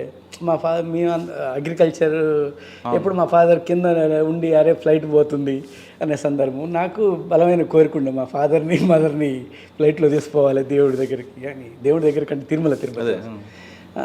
మరి ఒకళ్ళని తీసుకుపోతే మళ్ళీ ప్రాబ్లం ఉంటుందని మా అత్తగారిని మా మామగారిని మా ఫాదర్ని కోపం రాకుండా మేడం కోపం రాకుండా అందరం 6 మెంబర్స్, మా ఫాదర్ మదరు, మా మామగారు, మా అత్తగారు, నా వైఫ్, నేను అందరం కలిసి వెళ్ళాం. వెళ్ళిన తర్వాత రేణిగుంటలో దిగినాం. మా father mother first time flight ఎక్కియటం. నాకు ఒక కోరిక ఉండే వాళ్ళని ఫ్లైట్లో తిప్పాలి. అప్పటికే హ్యాపీగా ఉంది, ప్రొఫెషన్ అంతా హ్యాపీగా ఉన్నాం. మా ఫాదర్ కూడా మంచి హ్యాపీ ఫీల్ అయ్యండి ఆయన జీవితం. రేణిగుంటలో దిగిన తర్వాత ఈ బొలోరో వెహికల్స్ 2 పంపించారు టీటీడీ వాళ్ళు. పంపిస్తే ఆ 2 వెహికల్స్లో పోయినాం. పెద్ద సూటు ఇచ్చారు, ఒక అటెండర్ని ఇచ్చారు. దెన్ ఐ రియలైజ్డ్ మాకు జనరల్గా ఈ స్టాండింగ్ కౌన్సిల్కి ఇప్పుడు కూడా అదే సిస్టమ్ అనుకుంటా. ఏం చేసేదంటే ఆంధ్రా బ్యాంక్ది ఒక బుక్ ఇచ్చేదండి, ఒక బిల్ బుక్ అని ఉంటుంది. మీరు ఎన్ని కేసులు చేస్తే అన్ని కేసుకి 5,500 ఎంతో బిల్లు రాసి పంపిస్తే ఆటోమేటిక్గా మీకు చెక్కులో డీడీఓ తిరుపతి దేవస్థానం నుంచి వచ్చేస్తుంటాయి. దానికి ఒక బుక్ ఇస్తారు. ఆ బుక్ ఫిలప్ చేసి మీరు ఏం కేసులు చేశారో ఆ కేసులు లిస్ట్ రాసి పంపిస్తే ఆ కేసు ప్రకారం మీకు అమౌంట్ పంపిస్తారు. అట్లా జరుగుతుండేది. నేను అపాయింట్ అయినాక 1 ఇయర్కో 6 మంత్స్కో మా ఫాదర్ని మదర్ని ఇళ్ళని తీసుకోవడం జరిగింది. ఇంతకుముందు పబ్లిక్ దాంట్లో సత్రాలలో ఉన్నోళ్ళం, ఇంత దేవుడు ఇంత మనకి ఇచ్చాడు. సో దట్ డే మా ఇంట్లో అక్కడే మాట్లాడుకొని ఇప్పటి నుంచి not to draw the single 5 from the TTD అనేది డెసిషన్. ఇప్పుడు ఎక్కడో సంపాదించి దేవుడా నీ చేసిన పాపాలన్నీ పోవాలి అని ఉండీలేస్తారు కదా, మరి ఆయన దగ్గర డబ్బులు తీసుకోవడం ఎందుకు? ఇప్పుడు ఇదంతా అన్ఎక్స్పెక్టెడ్గా కదా, ఆయన ఇచ్చిందే కదా. అంటే లైఫ్లో మనం ఏ స్టేజ్కి వస్తామో ఎక్స్పెక్ట్ చేయకుండా అడగకుండా అన్ని ఇచ్చిండు. ఇక ఆయన దగ్గర డబ్బులు తీసుకోవటం ట్రై చేయడం దట్ డే ఆయన వాడితే I stop to send the bills. ఇక అందుకని అన్ని సంవత్సరాలు నేనున్నాను కూడా ఇచ్చారు. సరే, మీరు జీతం తీసుకోకుండా స్వామివారికి సేవలు చేశారు, కానీ అక్కడ ఉన్న ఎంప్లాయీస్కి ఏం సర్వీస్ చేశారు? సార్ అక్కడ నాకు బాగా మెమరీ ఏంటి అంటే దాదాపు ఒక 180 నుంచి 190 మందికి క్యాజువల్ ఎంప్లాయీస్ అని ఉండే, అంటే రెగ్యులర్ డైలీ క్యాజువల్ ఎంప్లాయీస్ అంటారు. వాళ్ళు despite the completed the 5 years 6 years service ఉన్నా కూడా రెగ్యులరైజ్ కావట్లేదు. కాకపోతే వాళ్ళు కేసు వేసుకున్నారు. కేసు వేసుకుంటే నాకు ఒపీనియన్ పెట్టారు, మళ్ళీ వీళ్ళని మనం ఇక్కడ ఈ ఆర్డర్ని జడ్జిమెంట్ని ఇంప్లిమెంట్ చేయాలా లేదా సుప్రీంకోర్టుకు పోవాలా అనేది ఒపీనియన్ పెట్టారు.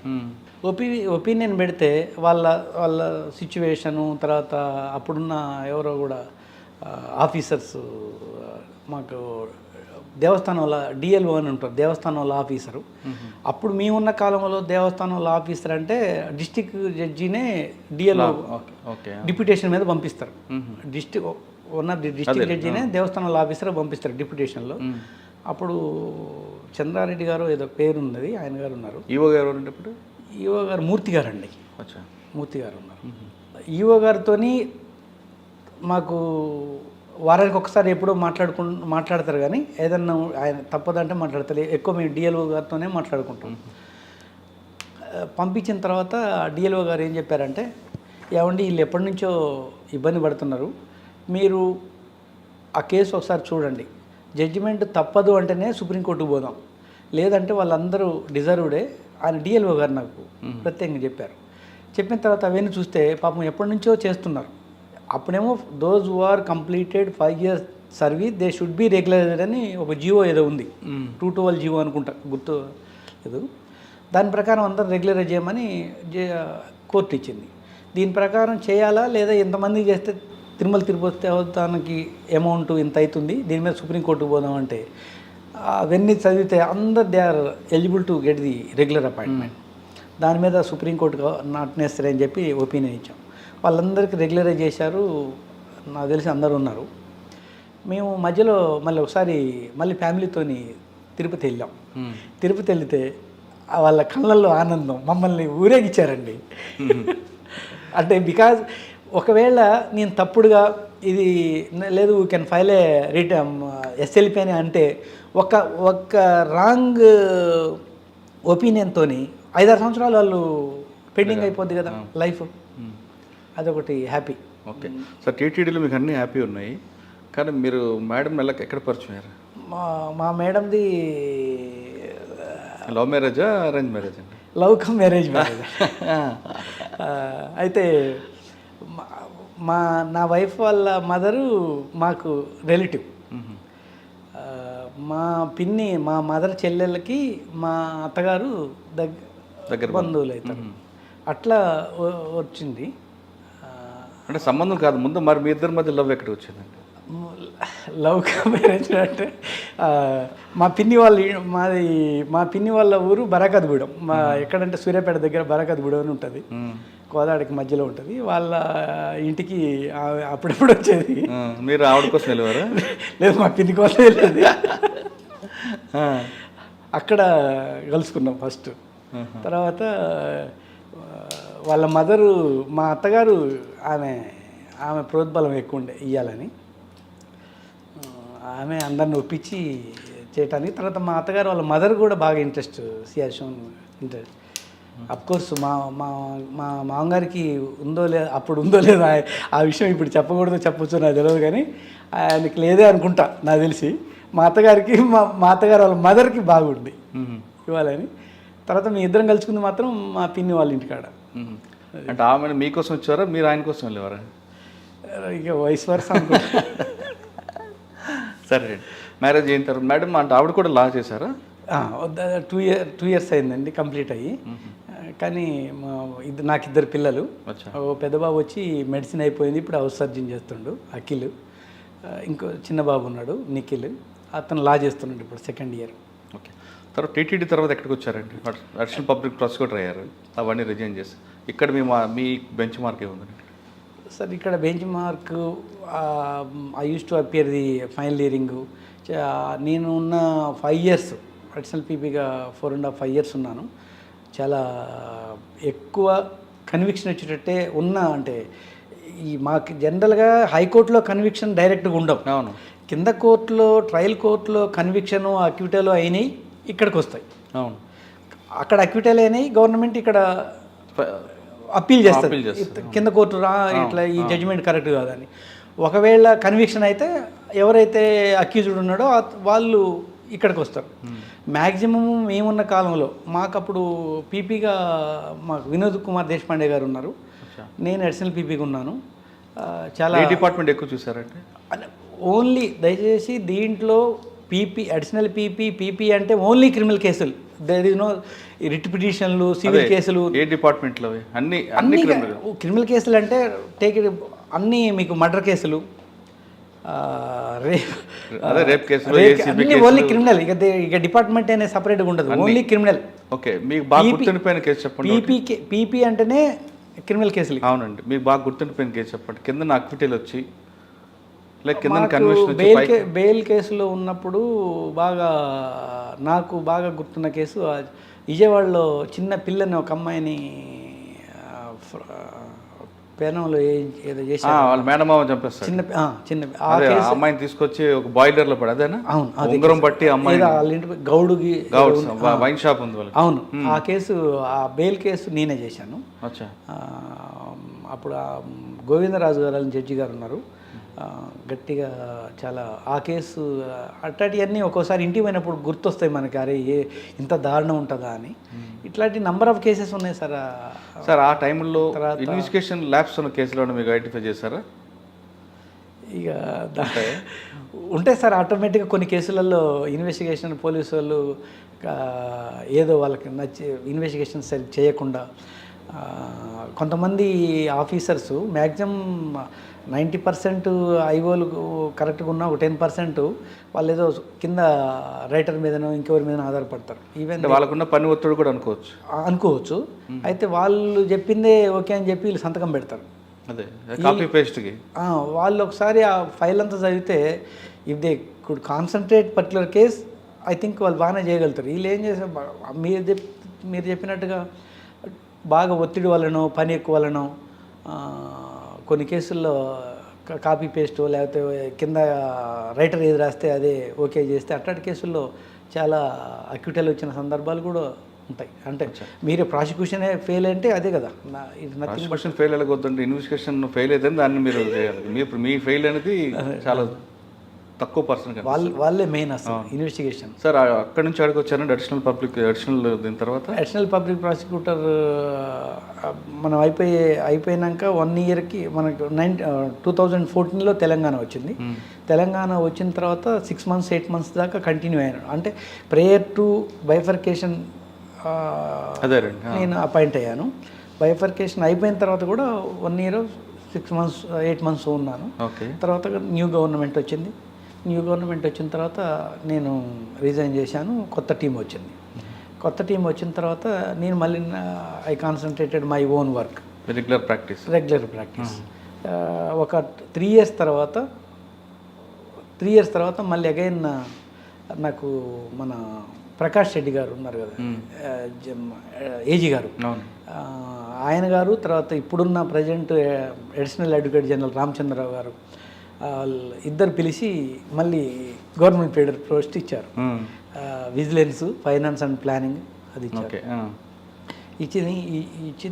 ఇచ్చినాక కంటిన్యూ మొన్నటి వరకు, అంటే మొన్నటి లాస్ట్ 1.5 year వరకు కంటిన్యూ అయ్యాను. నాకే ఆఫీస్లో బాగా ఒత్తిడి అయిపోయింది. ఒత్తిడి అంటే ప్రైవేట్ ప్రాక్టీస్ కూడా బాగుంది నాకు.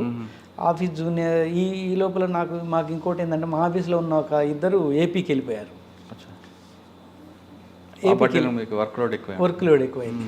ఇక జీపీగా ఉండటం కష్టమైద్ది అని చెప్పి అడిషనల్ అడ్వకేట్ జనరల్ రామచంద్రరావు గారికి చెప్పి నేను రిజైన్ చేస్తాను. అంటే ఏంటి ప్రాబ్లం అన్నారు. ప్రాబ్లం కాదు, నా పర్సనల్గా ప్రాబ్లం అని రిక్వెస్ట్ చేసి రిజైన్ చేశాను. రిజైన్ చేసి ఇప్పుడు మా ఆఫీస్ వర్క్ రెగ్యులర్గా మా ప్రాక్టీస్ చేసుకుంటున్నాను. సార్ తర్వాత మీరు ఇప్పుడు విజిలెన్స్ ఎన్ఫోర్స్మెంట్, తర్వాత ఇంకోటి finance and planning, vigilance, GAD ఇవన్నీ అయిన తర్వాత బార్ కౌన్సిల్ వచ్చారు, బార్ అసోసియేషన్ ప్రెసిడెంట్. అంటే మీకు అది అవ్వాలని ఉందా లేదా చాలామంది వ్యక్తుల ప్రోద్బలంతో ముందుకు వచ్చారు? లేదు సార్, అసలు నేను ఎప్పుడు కూడా ఊహించలే. అసలు నేను హైకోర్టు, బార్ అసోసియేషన్ ఎలక్షన్లో పార్టిసిపేట్ చేస్తాను కానీ గెలుస్తాను కానీ ఎప్పుడు ఊహించలే. ఇది ఇప్పటికి కూడా ఒక మిరాకిలే. I'm thanks God. అసలు ఇంతమంది నన్ను ఓన్ చేసుకున్నందుకు అందరికీ ధన్యవాదాలు. అసలు ఎలా చెప్పాలో నన్ను ఎవరీ అడ్వకేట్ అందరికీ రుణపడి ఉన్నా. నన్ను ఇంత మెజార్టీతోని ఇంత గెలిపిస్తారని కూడా నేను ఊహించలేదు. ఐ మస్ట్ థ్యాంక్స్ టు ఎవరు మీకు మీకైతే రాలేదంటున్నారు. అయితే వాళ్ళ ఒక దాంట్లో 3 ఉన్నారు మెయిన్గా. యాక్చువల్లీ ఒకరోజు నన్ను కోర్టులో క్యాంటీన్ దగ్గర పల్లి ఎలక్షన్లో పార్టిసిపేట్ చేయరాదన్నారు. ఏమన్నా నన్ను ఎందుకు ప్రశాంతంగా ఉండేవాడు, నన్ను ఎందుకు ఇంట్లో దింపుతాను, నాకు అట్టట ఆలోచనలు లేవు, మీరు చేస్తే చేయండి, నేను ఉంటాను. కాదు నేను కాదు, నువ్వే చెయ్యి, నువ్వు చేస్తే బాగుంటుంది అన్న. వదిలే అన్న ప్లీజ్, అసలు నాకు అట్టట ఆలోచనలు లేవు, నాకు దగ్గరలో కూడా లేవు అని వచ్చేసిన. కామ్గా ఉన్న తర్వాత మళ్ళీ మరుసటి రోజు హెక్టిక్గా ఫాలో అప్ చేసిండు అతను. ఇది జెంటిల్మెన్.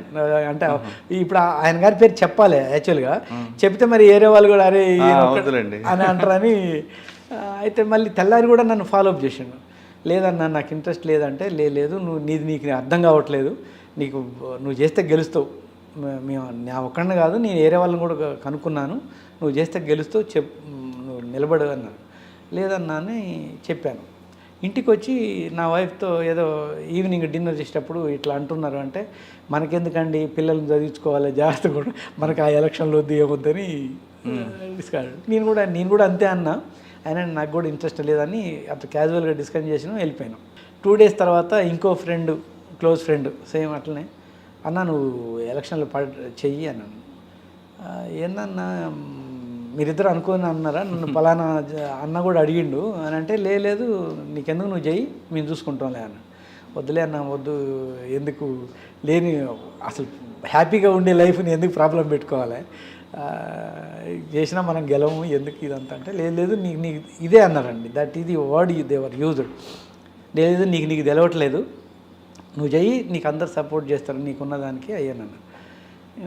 మనకు మనం ఎక్కువ ఊహించుకుంటున్నాం, అంత సీన్ లేదు, ఎందుకన్నా నన్ను నీ ప్రశాంతంగానే I totally disagreed and discarded their words. తర్వాత నీ మంచి ఛాన్సు అని చెప్పి అట్లా ఇన్వెస్టిగేటర్ థర్డ్ డే కూడా అట్లా ఇన్వెస్టిగేట్ చేసిన తర్వాత మళ్ళీ నేను పిల్లలిద్దరు బయట ఉన్నారు, మీ ఇద్దరే ఉన్నాం. నా వైఫ్తో చెప్పిన, లేదు అన్నోళ్ళు చెప్తున్నారు నిలబడదాం, ఏమైంది అయిపోతే ఓడిపోతాం అంతే కదా. వద్దండి, మిమ్మల్ని అట్నే తెచ్చబడుతున్నారు, వద్దు, మీకు చెప్తున్నారు, వాళ్ళు అంతే చెప్తారు, మీకెందుకు అయ్యి ఇట్లాంటి మనకు అవసరమా, అసలు మీరు ఎలక్షన్లు పట్టించుకోరు కదా. పట్టించుకోము, కానీ టైం ఏ రోజు ఈ ఒకరోజు ఉన్న ఆలోచనలు ఒకరోజు ఉండవు కదా. అయితే మ్యాక్సిమం జరిగితే ఏం జరుగుద్ది, ఓడిపోతాం అంతేగా, అంతకంటే ఎక్కువ జరగదు కదా అని చెప్పినాం. అసలు వద్దొద్దు, మనకు ఎలక్షన్లు వద్దు, ఏమొద్దు అని. మాకు ఆఫీసు ఒకే అపార్ట్మెంట్లో పక్కనే 103 ఇల్లు, 105 ఆఫీసు. ఓకే. ఇక ఏం వద్దంటున్నా కూడా లేదు, అందరూ చెప్తున్నారు నిలబడమని. నేను ఆఫీసులోకి వెళ్ళిపోయినా, ఇంకేం రిప్లై చేయకుండా. సడన్గా నా వెనక నుంచి వచ్చింది, మీ ఆఫీసులో ఫుల్ బిజీగా ఉన్నాం, ఇన్ ఫ్రంట్ జూనియర్స్ 4-5 ఉన్నారు, ఈవెన్ క్లయింట్స్ కూడా ఉన్నారు. ఏమండి మీ సారు పొడి చేస్తా అంటున్నట్ట, చెప్తే కూడా వింటలేదు, చేస్తారంట, మనకు అవసరం అని అంటే. నిజంగా ఆ టైంకి మా కొలీగ్స్ కూడా తెలియదు, నేను వాళ్ళకు కూడా చెప్పలే నేను పొడి చేస్తున్నా అనేది, వాళ్ళకు కూడా తెలియదు.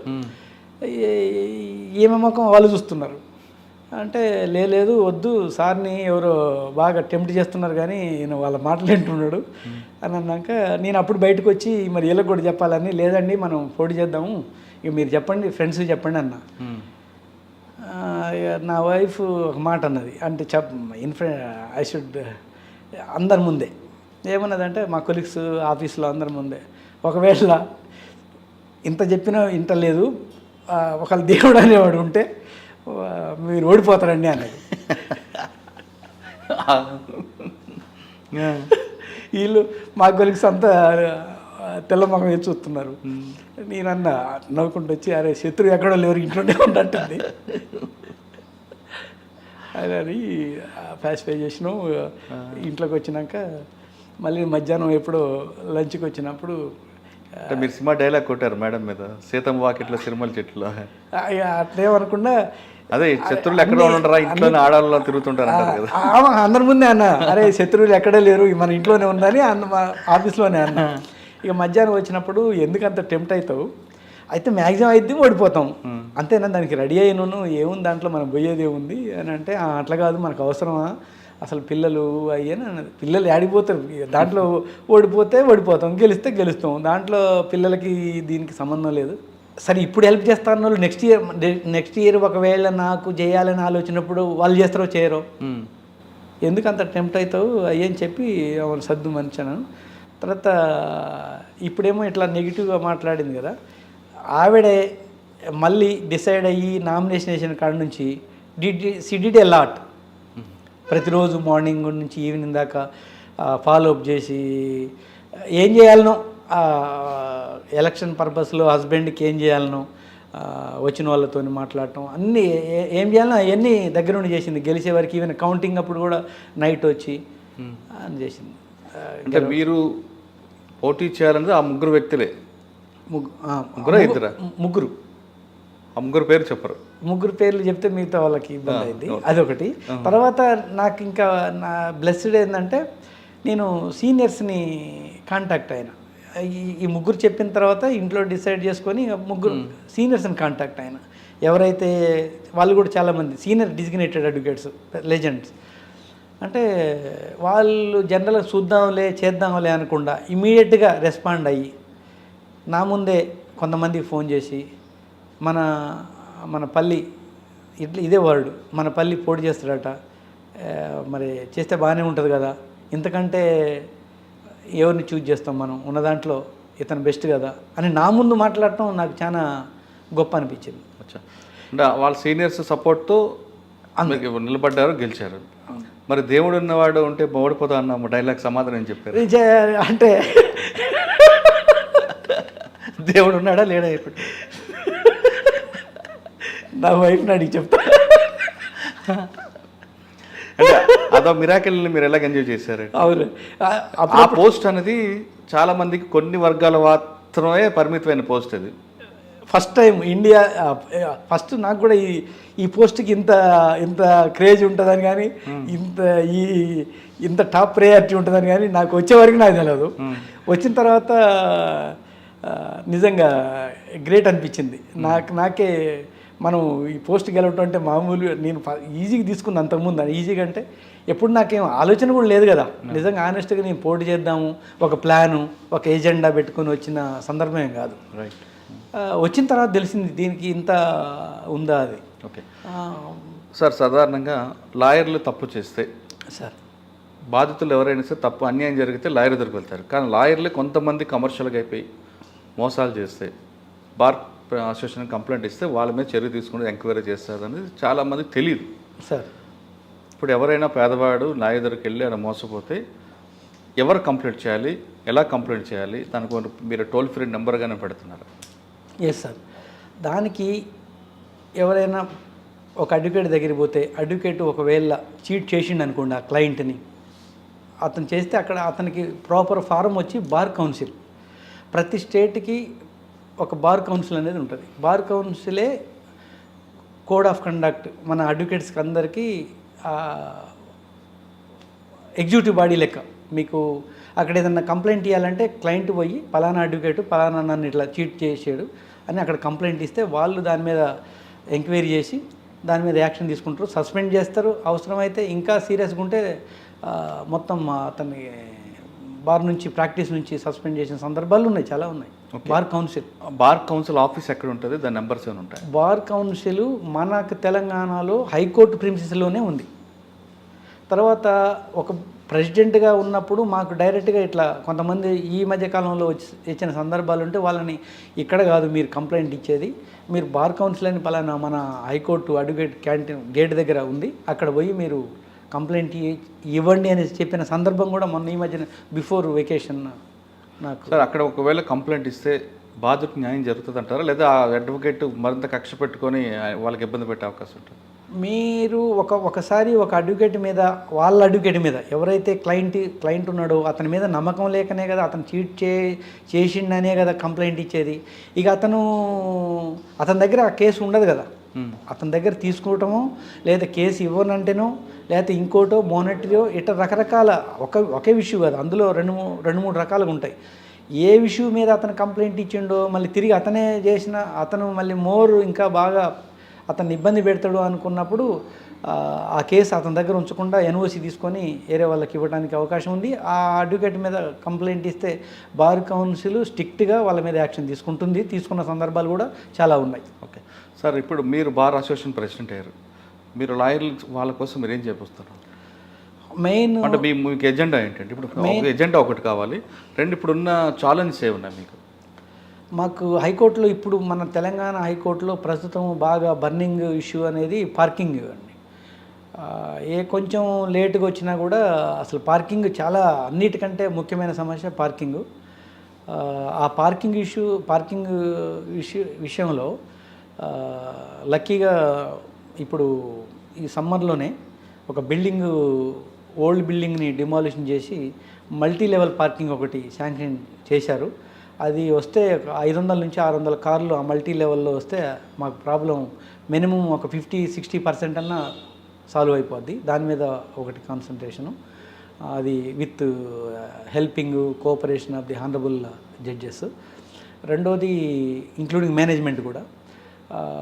రెండోది పోస్టింగ్, అంటే ఒక జడ్జి గారు కోర్టులలో పలానా కేసు పోస్ట్ ఆఫ్టర్ 10 days అంటే అది 10 daysలో రావాలి. అది రాకుండా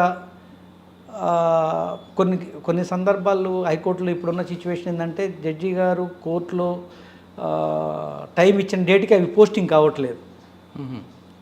వాటి గురించి మేము ఆల్రెడీ రిక్వెస్ట్ చేశాము చీఫ్ జస్టిస్ గారికి, సంబంధిత మేనేజ్మెంట్ వారికి. అది రీఓపెన్ అయిన తర్వాత దాని మీద మా హానరబుల్ చీఫ్ జస్టిస్ గారితో చూసి రెగ్యులర్గా ఎప్పుడైతే కేసు పోస్టింగ్ అయిందో ఇమీడియట్గా అదే డేట్లో మళ్ళీ ఇమీడియట్గా లిస్ట్ కావడానికి అది ప్రయత్నం చేయాలి. అది ఇంకా మోర్ ఇంపార్టెంట్ జూనియర్ అడ్వకేట్స్ ఎవరైతే కొత్తగా బార్కి వస్తున్నారో వాళ్ళు అంటే నేను అప్పుడు 93లో 92లో నేను ఏదైతే ఇబ్బంది పడ్డానో అలాగా చాలామంది ఉన్నారు కూడా. ఉంటారు. వాళ్ళకి మినిమము మేము గవర్నమెంట్తో మాట్లాడి 15,000 మేము 15,000 మినిమము స్టైపెండ్ 3 years వరకు ఇవ్వాలనేది డిమాండ్తో రేపు రీఓపెన్ అయినాక మెయిన్ కార్యాచరణతో ఆ విషయంలో 100%గా గవర్నమెంట్ సపోర్ట్తో అది చేయాలనేది మాకున్న బలమైన. సార్, అలహాబాద్ లాంటి కోర్టులో జూనియర్ అడ్వకేట్స్ కోసం మీరు ఎలాగైతే స్టైఫెంట్ ఇస్తున్నారో ఎక్కడెక్కడ జడ్జిమెంట్స్ ఉన్నాయి, ఇంపార్టెంట్ జడ్జిమెంట్స్ అన్నీ కూడా లోకల్ లాంగ్వేజ్లో ట్రాన్స్లేట్ చేసి, అంటే అన్ని హిందీ ఇంగ్లీష్ కాకుండా రీజనల్ లాంగ్వేజ్లో ట్రాన్స్లేట్ చేసి మన దగ్గర, అక్కడ హిందీ ఇంగ్లీష్ రెండు ఉంటాయి, కానీ మన దగ్గర రీజనల్ లాంగ్వేజ్ ట్రాన్స్లేట్ చేసి మిగతా జూనియర్ అడ్వకేట్స్ ఆ జడ్జిమెంట్స్ కాపీలు లేదంటే ఒక లైబ్రరీ లాగా చదువుకోవడానికి అటువంటి పెట్టే అవకాశం ఉందా? ఇప్పటికైతే ప్రస్తుతం కొంతమంది అడ్వకేట్స్ ఈ విషయం అడిగారండి. ఒక కూర్చున్నప్పుడు బిఫోర్ వెకేషన్లో లోకల్ లాంగ్వేజ్లో ఎగ్జాంపుల్ తమరు చెప్పినట్టుగానే ఇప్పుడు ఇంగ్లీష్లో జడ్జిమెంట్ ఉంటుంది. హైకోర్టు హైకోర్టులో కానీ సుప్రీంకోర్టులో కానీ జడ్జిమెంట్ ఇంగ్లీషే, లోకల్ లాంగ్వేజ్లో ఉండదు. ఇప్పుడు అదే ఇంగ్లీషులో ఉన్న జడ్జిమెంట్ని మన లోకల్ లాంగ్వేజ్కి తర్జుమా చేసి పెడితే బాగుంటుంది కదా, ఈజీగా కామన్ మ్యాన్ కూడా అర్థం చేసుకుంటాడు అనేది తమరు చెప్పిన డిమాండు. అది ఇంతవరకు మేము చీఫ్ జస్టిస్ గారి దృష్టికి తీసుకుపోయిన సందర్భం లేదు. రీఓపెన్ అయిన తర్వాత అది కూడా ఒక భాగంగా, ఇది ఫస్ట్ టైం తమరు అడగటమే కాదు, వేరే వాళ్ళు కూడా అన్నారు. అది ఎంతవరకు సాధ్యాలను గురించి చూసి అంటే రీజనల్ లాంగ్వేజ్ కాకుండా ఇప్పుడు కొన్ని కోర్ట్స్లో ఉన్నాయి, గుజరాత్ కోర్టు కానీ, అలహాబాద్ కోర్టు కానీ, లేదంటే ఇంకో 2-3 కోర్ట్స్, ఇంపార్టెంట్ కోర్ట్స్లో చెన్నై కోర్టు ఒకటి, జడ్జిమెంట్స్ అన్నీ కూడా అవైలబుల్ ఉంటాయి. అంటే అన్ని జడ్జిమెంట్స్ కావు, పర్టికులర్గా ఒక కేస్ స్టడీస్కి డిఫరెంట్ జడ్జిమెంట్స్ వచ్చినప్పుడు లాయర్లు ఎవరికైనా సరే, జూనియర్ లాయర్స్ కానీ సీనియర్ లాయర్స్ కానీ వెంటనే లైబ్రరీ ఉంటే అక్కడ వెళ్ళగానే వాళ్ళకి దానికి సంబంధించినంతా కూడా లైబ్రరీ దొరికే విధంగా, అంటే ఇప్పుడు అంతా డిజిటల్ అయిపోయింది కాబట్టి డిజిటల్ లైబ్రరీ పెట్టే అవకాశం ఆల్రెడీ ఉంది సార్ మన కాడ. మీరు ఆ విషయంలో అయితే మన హైకోర్టు, మన తెలంగాణ హైకోర్టు చాలా డిజిటల్ లైబ్రరీ కానీ ఈవెన్ బుక్స్ కానీ చాలా పెద్ద లైబ్రరీ, అడ్వకేట్స్ అందరికీ జూనియర్స్కి కానీ సీనియర్స్కి కానీ మంచి లైబ్రరీ ఉంది మన దగ్గర. సార్, ఫైనల్గా చెప్పండి, ఇప్పుడు వస్తున్న యంగ్ జనరేషన్, అంటే ఎవరైతే యాస్పిరెంట్స్ ఉంటారో, లా చదవాలి, మంచి పేరు తెచ్చుకోవాలనుకున్న వాళ్ళకి మీరు ఇచ్చే మెసేజ్ ఏంటి? సిన్సియర్గా వర్క్ చేస్తే హైకోర్టులో ఏదైనా మీ ఆటోమేటిక్గా ఆ పోస్ట్ అనేది మీ దగ్గరికే వస్తుంది. మీరు కానీ సిన్సియారిటీ పెడితే, సిన్సియర్గా ఉండి వర్క్ నేర్చుకోవటమే మెయిన్. వచ్చే జూనియర్స్ అదే చెప్పాలి. ఓకే, లా చేయండి కానీ ప్రొఫెషనల్గా ఉండండి, సిన్సియర్గా చేస్తే ది బెస్ట్ ప్రొఫెషనల్ లా అంటున్నారు పల్లె నాగేశ్వర గారు. లా చేసాం కదా అంటూ కమర్షియల్గా ఉండి, పేదవాడ పట్ల చులకనగా ఉండి మోసాలు చేయాలని చూస్తే మాత్రం ఈ ప్రొఫెషన్ కాదు, దీనికి వేరే జాబులు ఉన్నాయంటూ పల్లె నాగేశ్వర గారు చూపిస్తున్నారు. ఇది పల్లె నాగేశ్వర గారితో ఎక్స్క్లూజివ్. వచ్చే వారం మరొక గెస్ట్లో మళ్ళీ కలుద్దాం. అంతవరకు నమస్కారం సార్. Thank you sir.